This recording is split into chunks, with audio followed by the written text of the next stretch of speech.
All right, man. All right. This is my first official video, King Relic. Uh, I got, I had another YouTube channel before this, and it got shut down. But I'm not worried about anything like that. So we just gonna keep it moving. I just, I had to take the headphones off. Hope y'all can hear me. I just watched Jon Jones versus Alexander Gustafsson. Can't say his name like that. I just watched that fight for the 8th time, and I still do not know how Jon Jones won that fight. I look at it. I look at it round by round. Jon Jones lost the first one. He lost the first round. He lost the second round, which was debatable. He lost the third round. I feel like it was close to fourth round, but I feel like Alexander got it because I think he did more work. He was more effective, and I feel like Jon Jones won the fifth. So going by that, whether you gave it 3-2 or 4-1, Jon Jones lost, and Alexander Gustafsson shocked me. I'll say that. I wasn't expecting him to. I was expecting him to get destroyed. I mean, the man that I saw against Shogun, the man that I saw against Thiago Silva, was not a man that can hang with Jon Jones. I saw a guy that this fight, I don't know if he was holding him, but this fight, he looked like an amazing boxer. His wrestling, which I never saw before, is amazing, and he really looked like a guy that was deserved to be there. And I feel like him losing this fight did more for his credibility than winning any other fight he had in the UFC. And that has to say something. Taking nothing away from Jon Jones, but I never was believing his striking. I mean, he ran from Rampage. If you look at it, he basically ran. He didn't want to strike a Rampage. He has a lot of. Jon Jones does a lot of flashy thing. He does a lot of smoke and mirrors to where he uses his range, and he tries to make it look like he's a great striker, when really he's just using his range. And that's good, but it showed when he went against a better striker, a better boxer. I didn't know Gus was even that much a better striker, but he was. So I have to give it. Gustafsson really won that fight, and he dominated that fight. And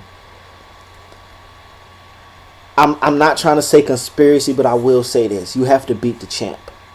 This is the poster boy. Nike on his shorts. This is the poster boy for UFC. If you think he was gonna lose a decision, you think Dana White was going to have it so he loses a decision, then you are dumb.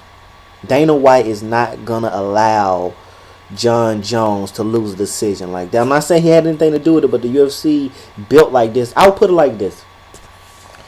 Jon Jones and Gus was one of the greatest. It's fight of the year, one of the greatest fights in the light heavyweight division ever. He's saying he's going to go back and see if there's a rematch. Why? I don't know, but let me give you this. Anderson Silva got his ass knocked out cold. I mean, knocked silly. Like he was doing a Harlem shimmy when he was going down. I mean, and he got an immediate. He didn't even want the rematch. Anderson Silva didn't even want the rematch with Chris Weidman. So Dana White basically forced it upon him because Dana White wants Anderson Silva the unbeatable there so he can go against Jon Jones. He was given a rematch after getting knocked the hell out. He didn't even want another rematch. He was done. He was like, fuck this. I'm out. I don't want to fight this guy anymore. This is bullshit. And he didn't care. He was just like, I'm done. I'm over. I don't want to fight this guy. I want to go on. I want to retire. And Dana White forced it down his throat.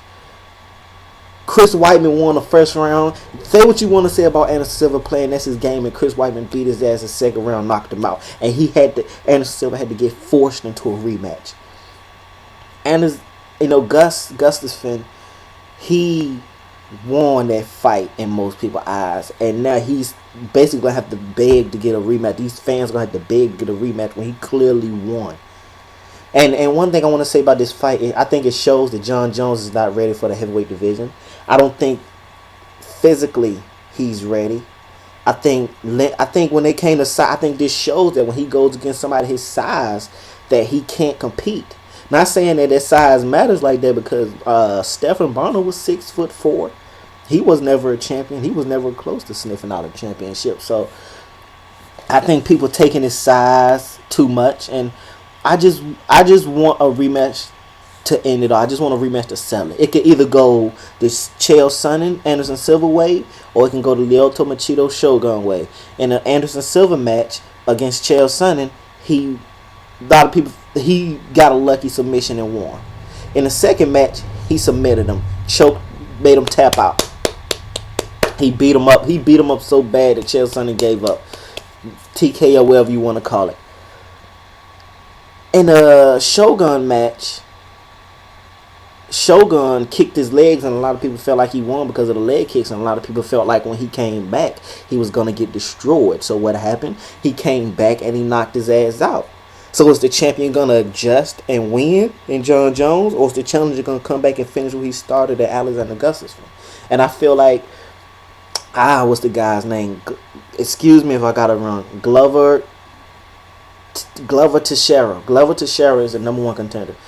I've seen him fight, and there's nothing special. He's nothing to me but a poor man's Chuck Liddell. He's 20-0, but when I saw him against Ryan Bader, he's not ready for Jon Jones. I don't think so, and I just think he needs another fight. Give Gustafsson a rematch, and give Gustafsson a rematch, and let Jon Jones do what he does.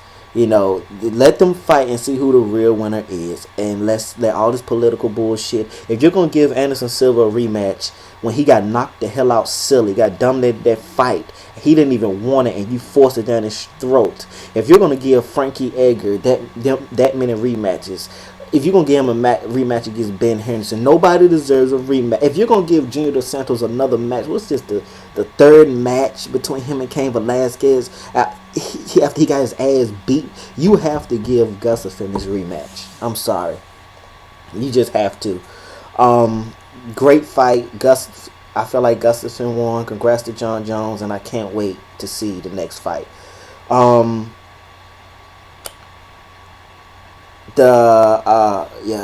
my God. Is it featherweight? Bantamweight championship. I feel as though Dominick Cruz should not be the champion right now. I don't. To me, an interim title means nothing. Renard, I'm gonna call him RB for his name. RB, the bantamweight champion, destroyed Weidman. I think if he fought Dominick Cruz, he would get destroyed. He would destroy Dominick Cruz. I feel George St. Pierre was out a year or less, and they put the interim title on Carlos Condit. Dominick Cruz has been out for almost 2 years, if not 2 years by now. Why is this guy still called the interim champion? He destroyed the whole division besides Dominick Cruz. He's not an interim champion. He is the champion.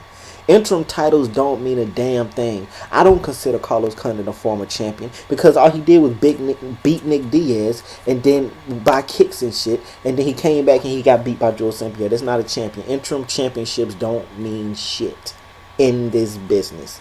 They don't. And RB, the bantamweight champion, destroyed Eddie. He was looking rough the first round, but he came back and win. Great match, and I would love to see the Dominick Cruz one better. I mean, if it wasn't for the Jon Jones and Alexander Gustafsson match, you would have seen more people talking about this. Good fight. Brendan Shaw versus Matt Matreon. A lot of shit was talked about. A lot of shit was talking about this fight. Cool fight, good fight. I liked it.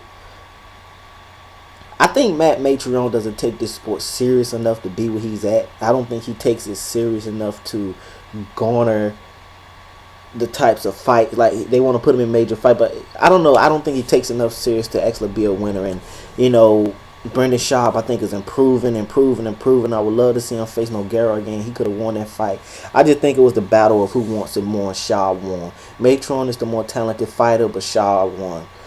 Overall, UFC 165 was an amazing pay-per-view to me. It looks like champions. George St. Pierre, Cain Velasquez, watch out, because champions are getting got. I hope Ronda Rousey gets her ass beat because she acting like a stuck-up brat in this new season of The Ultimate Fighter. But UFC, these pay-per-views have been delivering, man. If you've been missing out, man, you just been missing out. Shout out to Anthony Pettis. Anthony Pettis. I think he's a great lightweight champion. No disrespect to Ben Henderson, but he was kind of boring. Like he didn't finish. He was not the champion they needed that was there that everybody wanted.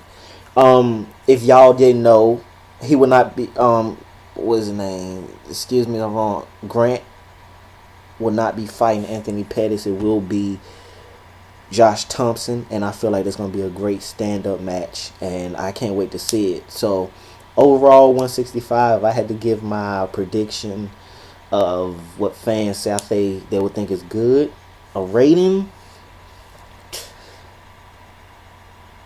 I'll give it a B for the point of there was no depth. Like basically John Jones, and then you had the bantamweight championship, and then it just was a drop off to me. So I'll give it a B plus. Action wise, it was an A plus, but as far as like the card, I have to give it a B plus, and I can't wait to see more of it. So this your boy King Relic, coming back with more reviews and blogs. This is my first, so get at me. Holler back. You already know.